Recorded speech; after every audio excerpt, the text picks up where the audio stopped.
बिस्मिल्लाहिर्रहमानिर्रहीम। अस्सलामुअलैकुम प्यारे बच्चों, उम्मीद है इंशाल्लाह आप ठीक होंगे, खैर खैरियत से होंगे और डेली बेसिस पे अपना स्कूल का काम कंप्लीट कर रहे होंगे। सिलेबस आपने साथ साथ अच्छे से कवर करते रहना है, क्योंकि स्कूल खुलने के बाद आपको ये सिलेबस दोबारा से कवर नहीं करवाया जाएगा।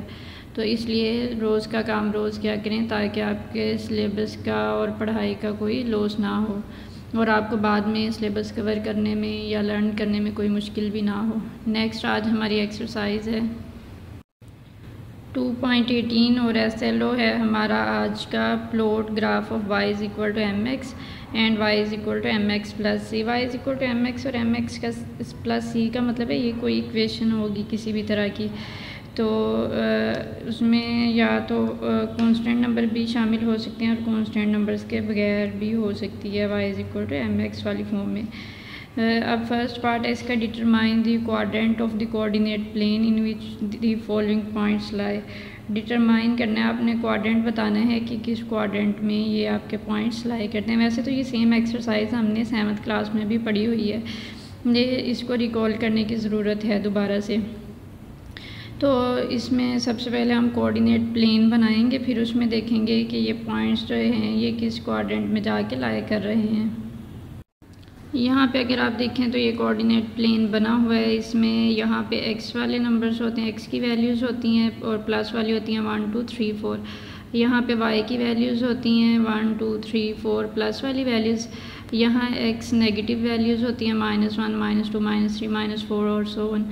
और यहाँ पे y negative y prime y negative वाली वैल्यूज़ होती हैं। उसके बाद ये फर्स्ट क्वाड्रेंट होता है, ये वाला first quadrant, second, third, fourth. अब हमसे पूछा उसने ये था कि आपने बताना है ये पॉइंट्स किस क्वाड्रेंट में लाई करते हैं। तो हम इस पॉइंट को चेक करते हैं। फर्स्ट वाला नंबर जो होता है x का नंबर होता है और सेकंड वाला जो नंबर है ये y की वैल्यू, फर्स्ट x की, सेकंड y की। अब यहाँ देखें x की वैल्यू क्या है, -4। अब x का -4 कहाँ पे है, ये यहाँ से x के -4 से कहाँ तक के नंबर, y के +4 तक। अब अगर इस नंबर को आप बनाएं तो ये x का -4, यहाँ से y का +4, y की ये है ना वैल्यू +4 यहाँ पे बनता है। तो नीचे क्या लिखेंगे, this point lies in second quadrant. Sorry, ये सेकंड क्वाड्रेंट में लाई कर रहा है, थर्ड में नहीं है, सेकंड क्वाड्रेंट में लाई कर रही है।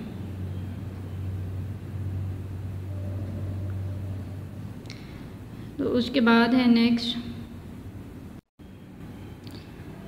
सेकंड पार्ट है जिसमें आपने ग्राफ को ड्रा करना है। तो उसमें कुछ ग्राफ्स तो हैं सिंगल वैल्यूज़ वाले। अब जो सिंगल वैल्यूज़ वाले हैं ना, उनको आप किस तरह से बनाएंगे, पहले कोऑर्डिनेट प्लेन बना लेंगे। बनाने के बाद जो वैल्यू दी हुई है ना उसी के ऊपर ग्राफ बन जाएगा। जब जैसे x इज़ इक्वल टू -2 है तो -2 के ऊपर डॉट लगा के यहाँ हम स्ट्रेट लाइन लगा देंगे, तो ये x is equal to -2 graph बन गया। इसी तरह अगर उसने y इज़ इक्वल टू -2 कहा है तो कहाँ पे बन जाएगा, ये यहाँ पे डॉट लगाएंगे, y इज़ इक्वल टू -2। इसी तरह x इक्वल 3 है तो यहाँ 3 के ऊपर स्ट्रेट लाइन लग जाएगी। और अगर x इज़ इक्वल टू 0 या y इज़ इक्वल टू 0 है तो x is equal to 0 y is equal to 0 का कोई मखसूस ग्राफ तो नहीं बनता, लेकिन इस लाइन के ऊपर ही हम उसको थोड़ा सा हाईलाइट कर देते हैं, या फिर इस लाइन पे x जो है वो y वाली साइड पे y की लाइन पे 0 होता है और y जो है वो x की लाइन पे होता है। तो आप क्या लिखेंगे कि अगर x इज़ इक्वल टू 0 या y इज़ इक्वल टू 0 का ग्राफ आ जाता है तो आप अगर x इक्वल 0 है उसे कहेंगे x is equal to 0 lies on y वाला जो है y कोऑर्डिनेट के ऊपर लाई कर रहा है। और इसी तरह अगर y आ जाता है तो आप लिखेंगे y is equal to 0 lie on x coordinate, क्योंकि 0 कहाँ पे होता है, ये सेंटर में, यहाँ पे 0 यहाँ होता है ना। तो फिर अगर x इक्वल 0 आएगा तो आप यहाँ पे इस तरह से इसको थोड़ा सा हाईलाइट करके लिख देंगे, y इक्वल 0 आएगा तो यहाँ से थोड़ा सा हाईलाइट करके लिख देंगे। उसके बाद है अगर आपके पास दोनों वेरिएबल्स इकट्ठे आ जाते हैं एक ही सवाल में, तो फिर आपने एक वेरिएबल को वैल्यूज़ देनी होती हैं, दूसरे की निकालनी होती हैं। मोस्टली हम y की निकाल लेते हैं। तो यहाँ पे y इस साइड पे इसको पहले अरेंज कर लेंगे इक्वेशन को, y यहाँ माइनस का है, इस साइड पे आएगा प्लस का हो जाएगा, और y जो है 4 यहाँ पे प्लस का इस साइड पे आएगा माइनस हो जाएगा। उसके बाद हमने x को वैल्यूज़ दी हैं, अपने पास से वैल्यूज़ दी हैं। सबसे पहले x को जब 0 रखा, यहाँ पे 0 पुट करेंगे, ये सारी टर्म हो जाएगी 0 और y की वैल्यू निकल आएगी -4।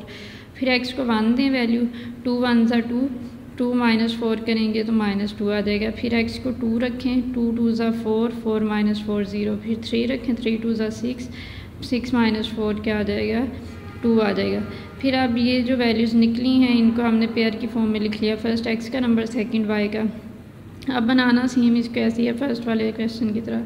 क्या है, सबसे पहली वैल्यू क्या है, x 0 था और y -4 कहाँ पे बनेगी, x 0 y का -4, y -4 यहाँ पे होते हैं ना। इसी तरह नेक्स्ट है x 1 है, 1 यहाँ से आ रहा है और y -2, x 1 y -2 यहाँ पे बन गई। फिर नेक्स्ट x 2 है और y 0 है तो x के 2 भी बन जाएगी। जब एक नंबर 0 हो और दूसरा दिया हुआ हो तो फिर उसी नंबर पे बन जाता है ग्राफ। नेक्स्ट क्या था, x 3 है और y 2 है तो यहाँ पे जाके बन गया। फिर जब ये डॉट लग देंगे इनके ऊपर स्ट्रेट लाइन ड्रा कर देंगे, ये आपका ग्राफ बन जाएगा। इसी तरह आपने नेक्स्ट सारे सवाल करने। और होमवर्क आज का है हमारा second part, question number 7 to 11 आपने होमवर्क में करने हैं। आज का काम हमारा यही है, दुआओं में याद रखिएगा। फ़ी अमानिल्लाह।